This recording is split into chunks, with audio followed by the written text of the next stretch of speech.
Guys, ito yung ano guys, so yung palapak no?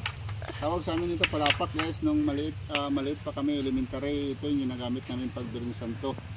Yan palapak. Pag Birnis Santo guys, nag-ikot yan kami dito sa isla.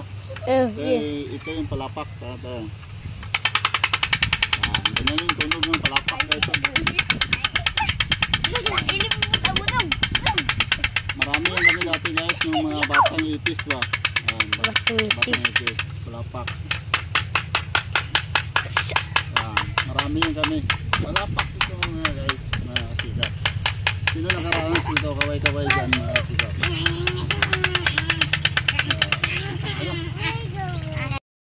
Ayan guys.